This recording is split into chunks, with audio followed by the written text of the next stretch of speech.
Hello and welcome to this electrical principles training video. In this video we're going to continue considering resistors connected in parallel. Now in previous videos we've looked at how to calculate the total resistance when you've got resistors connected in parallel, just like we have on the board here. However, what we're going to be doing in this video is taking it up to the next level, and we're going to be carrying out a little bit of what's called circuit analysis on a parallel circuit. Now that might sound a little bit scary to start with, but circuit analysis basically just means calculating all the different resistances, currents and voltages within a circuit, and it's really quite straightforward once you learn the different stages. So this is going to make up a series of videos, so it'll probably be a little bit more than we can cover in one video.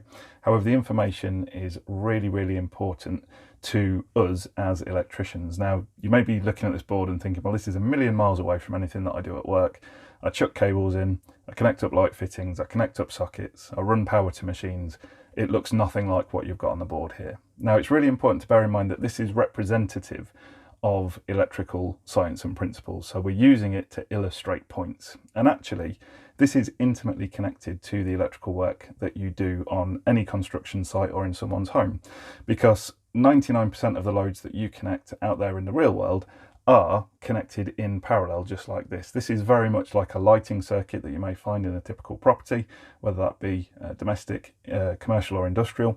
You'll find that the principle of what we're looking at here does indeed apply. So 99% of the circuits that you're connecting up out there in the real world is indeed connected in parallel. So this really is very important for fully qualified electricians and also for apprentice electricians or those who are studying electricity at school or college. So let's just have a little look at the circuit that we're dealing with here. So you can see on the board on the screen here that we've got our power supply down at the bottom. Now this is a DC power supply. However, the principles that we're going to consider will apply to DC circuits, but also it will apply to purely resistive AC circuits. So in other words, that's AC circuits that only have resistive loads connected. And again, if you're not sure about all the different loads, don't worry. I've got other videos that cover that material, so you don't need to worry about that. But we'll get to that a little bit further down the line. Now, looking at the board in front of us here, you can see we've got the supply at the bottom here. We've got a switch. Now, I'm just using this in order not to overload the resistors that I've got connected here. You can see that I've got an 18 ohm, a 27 ohm and a 10 ohm resistor, and they are connected in parallel with each other. So the current that flows to this one is independent of the current that flows to this one, is independent of the current that flows to this one. That's because they've all got their own path that they can take to each individual resistor. We're not passing current through one of the resistors in order to get to the next one. Now obviously we need to introduce a voltage into this circuit, so you can see here we've got our power supply, and that's currently set to 12 volts. Now that's the reason why we need to be a little bit careful, because the resistors on the backs of these units here are not really designed to take an awful lot of current, and I'm probably going to be passing more current through them than I should do. So if you see anything here starting to smoke and melt and pop, then you know that I've left the circuit switched on for too long.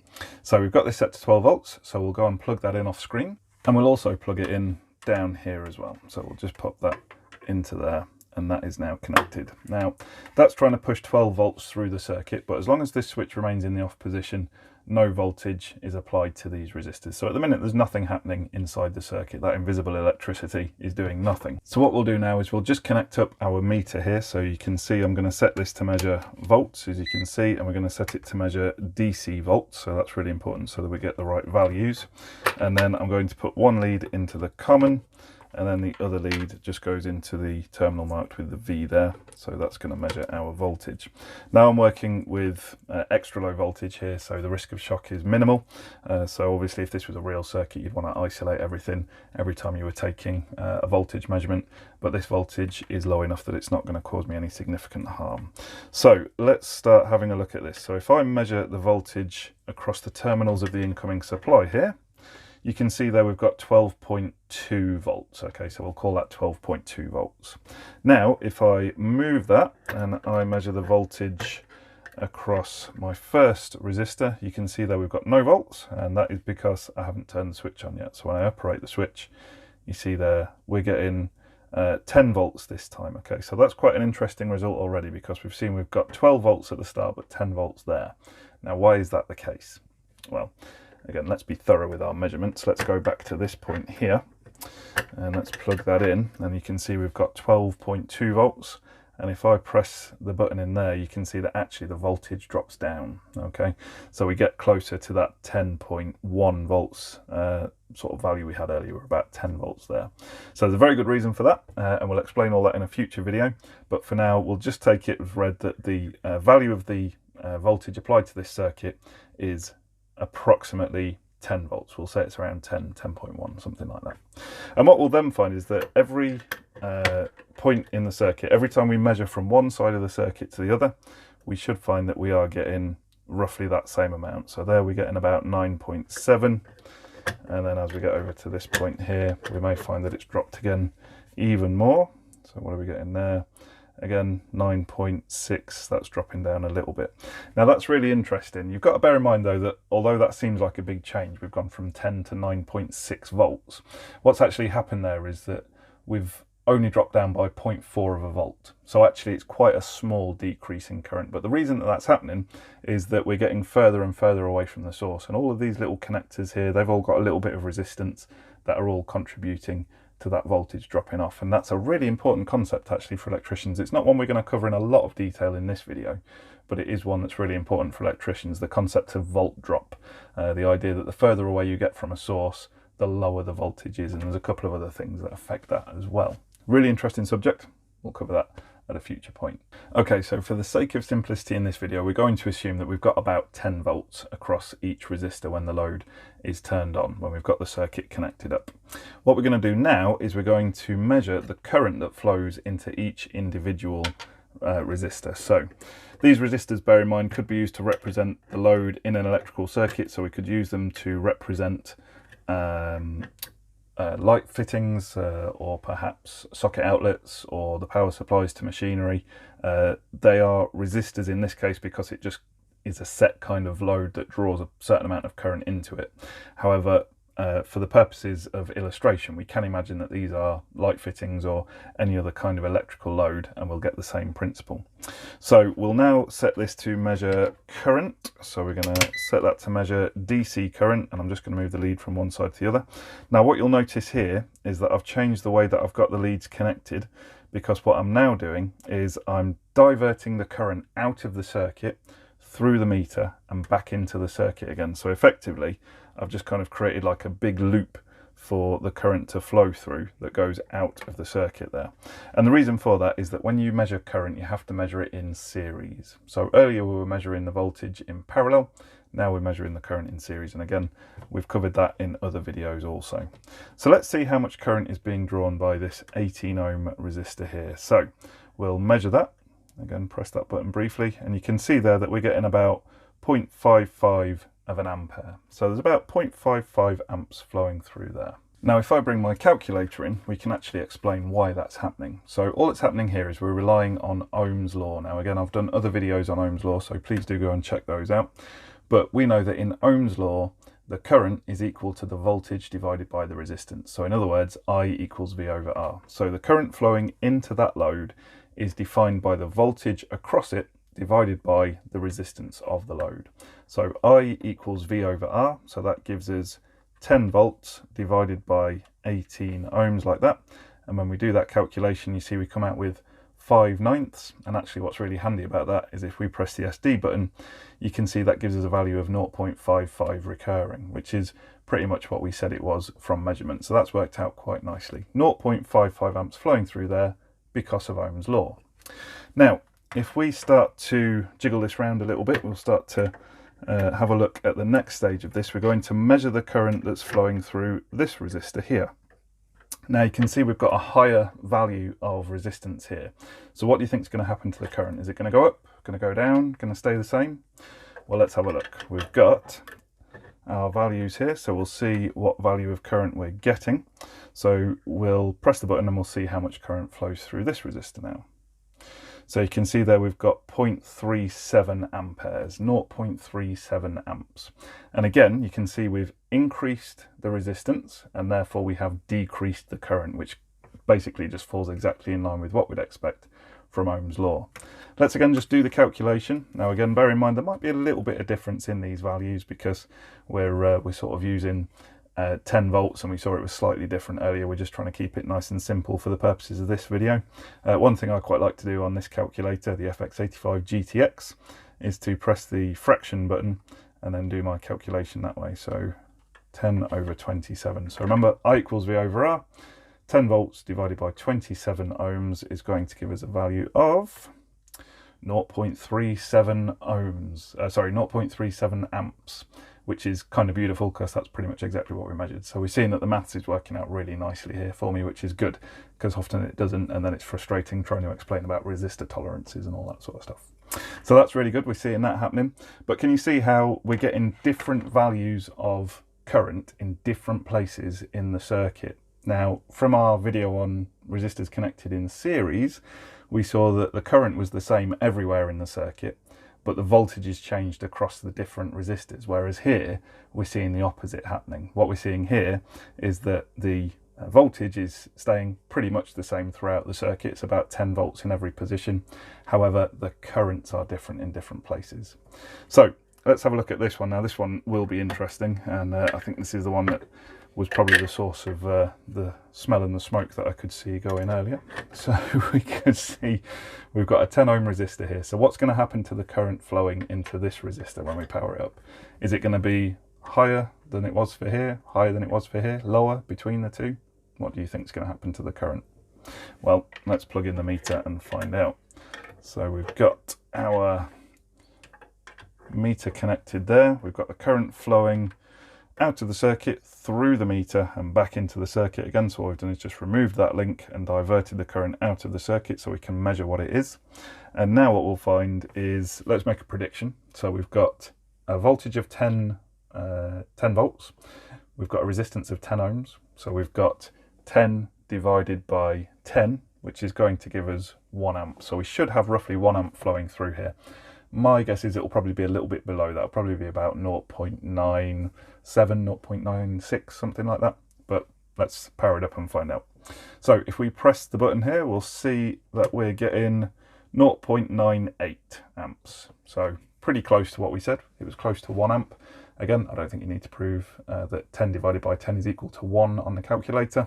And just bear in mind that 0.98 is very, very close to 1. We're only like 0.02 amps of having a full 1 ampere there. Okay, so we'll put our circuit back together and we're going to demonstrate a really important point here now. And that is how the current behaves when it all meets up together. So at the moment, when we power this circuit up, we've got current flowing through this resistor here, through this resistor here, and through this one. And what's happening is that that current is flowing from the source, through the switch, through that section of wire there, and then it kind of branches off and goes through the resistor and then meets up back the other side and comes back around again. Now, what's interesting about that is that the current flowing through this one shares that path for part of its journey. It's only when it gets to here that that current splits off, and the current feeding this resistor and this resistor carry on up the way here. And when it gets to this point, the current splits off again, and the current flows off in that direction, so it goes off that way, and the remaining current goes that way. So what that happens if we work backwards is that the 3 currents flowing into the circuit join up, and actually the most amount of current in the circuit will be flowing through this bit here. And we can prove that by measurement. So if we remove that link there and have a look at this. Now what's interesting about this bit is that we should find here that the current flowing through this bit of the circuit is exactly the same as it was there, because it's just going up there and across there.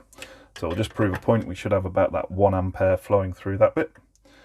And indeed we do. We've got that 0.98 value. Okay, so now what we're going to do is we're going to see what the current value is a little bit further down the circuit. So I'll put that link back in, we'll remove that link there, pop that one in there, and then when we hit the on button now, what we're going to find is that there's now current flowing. I'm just going to swap these around so we don't get a minus value, which would only add to the confusion. A minus value for DC current just indicates that the current is flowing the other way. So we just confused the current there by sending it the wrong way through the meter. It'll still measure it, but it'll just give a minus value. So the direction of current flowing in a DC circuit is really important. So what we should find now is that when we turn the circuit on, do you think at this point we'll have more current flowing through this link than we had through this link? Or do you think it will be less, or do you think it will be the same? Well, again, bear in mind what we said. The current flowing through this link is made up of the current being drawn by this load and the current being drawn by this load. So what we should find is that actually they should add together and give us that value there. So let's test it and see.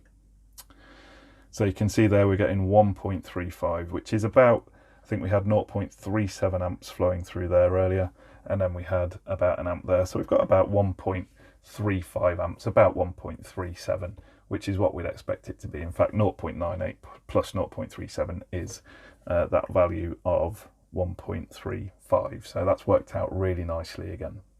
So just to prove the point, if we now move our meter so that it is measuring from here to here, that's my ammeter getting excited and deciding that it's been on for long enough. Okay, so what we're going to do now is measure the current flowing through this section, and hopefully you've kind of followed the logical process, and we should even be able to make an estimate of what this current will be. So if you remember, our current values that we had were 10 divided by 18, which gave us 0.55. So we've got 0.55 flowing through there, 0.37 and 0.98. So if we add those values together, 0.55 plus 0.37 plus 0.98, we should come out with about 1.9 amperes. So we should be measuring about 1.9 amperes through there. So let's see what happens here. Let's see if we get that value of 1.9 amperes, which is the total of these currents all added together. So again, just make ssure we get the leads the right way round. We'll put that there, and we'll put that there. And now when we press the on switch, we should find that about 1.9 amps is flowing through that link. 1.9, yeah, look at that, 1.9 amperes. So we're really happy with that as a result. So you can start to understand how a parallel circuit works, and actually we're starting to see some really important principles for our electrical installation work, because actually if you think about it, this section of conductor here is like the first bit of cable that goes from the consumer unit out to the first load in a circuit. So obviously that is where most of the current is running through the cable, and generally speaking that's where all the cables are bunched together and go into the consumer unit or the distribution board. So that's kind of a bit of a pinch point really when it comes to electrical design, because there you've got all of the current and all of the cables all bunched together in the same place. Again, this isn't a design video, but it does start to show us some interesting things that we need to sort of watch out for and think about as part of our electrical installation work. Okay, so there is one other thing that we could do here, and that is we could figure out what the total resistance of the circuit is and use that in order to figure out what that total resistance, the total current flow into there rather, should have been.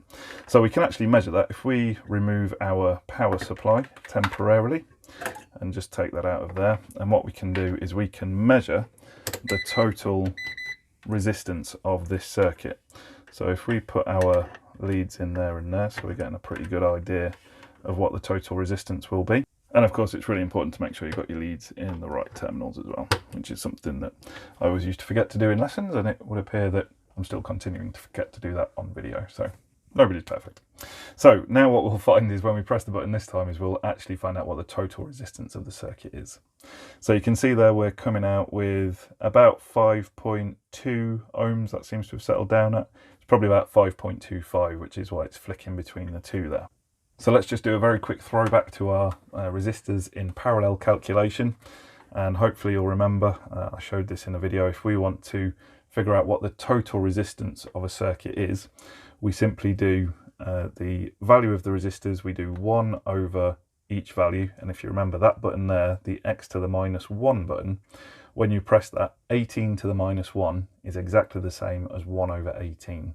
Now again, if you're not sure what I'm talking about 1 over 18 plus 1 over whatever, then please go back and check the video on how to calculate resistors connected in parallel, because that's really, really important for finding total resistance. So this bit might be a little bit of gobbledygook to you if you don't know what I'm talking about, if you've not seen that video.